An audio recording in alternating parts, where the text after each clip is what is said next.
Assalamualaikum warahmatullahi wabarakatuh.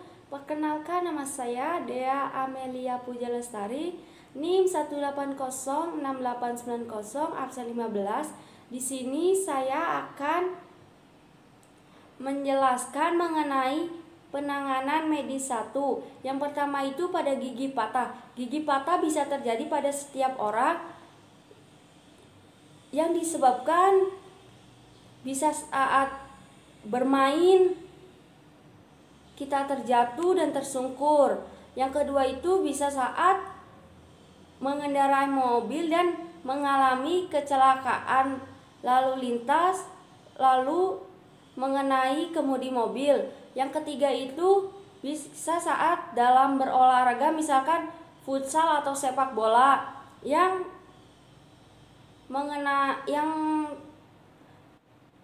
terkena hantaman bola yang sangat keras.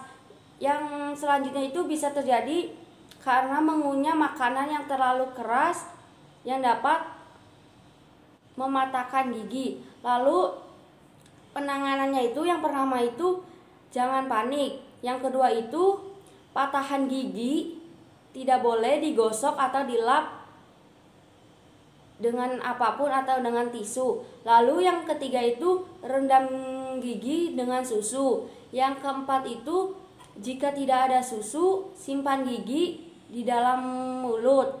Yang kelima itu bawa ke rumah sakit. Selanjutnya itu penanganan medis 1 pada mimisan.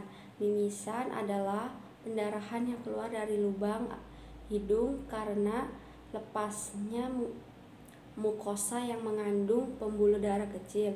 Lalu penyebabnya itu bisa terjadi karena kelelahan, alergi, terkena benturan, atau suhu ekstrim. Penanganannya itu yang pertama itu tenangkan terlebih dahulu, lalu dudukkan agar hidung lebih tinggi dari jantung, bungkukkan badannya ke depan, lalu memberi instruksi agar bernafas dari mulut. Lalu selanjutnya itu tekan pangkal hidung selama 5-10 menit. Lalu selanjutnya itu bersihkan darah yang berada di luar hidung. Yang terakhir itu jika mimisan sudah berhenti, bersihkan daerah dalam hidung.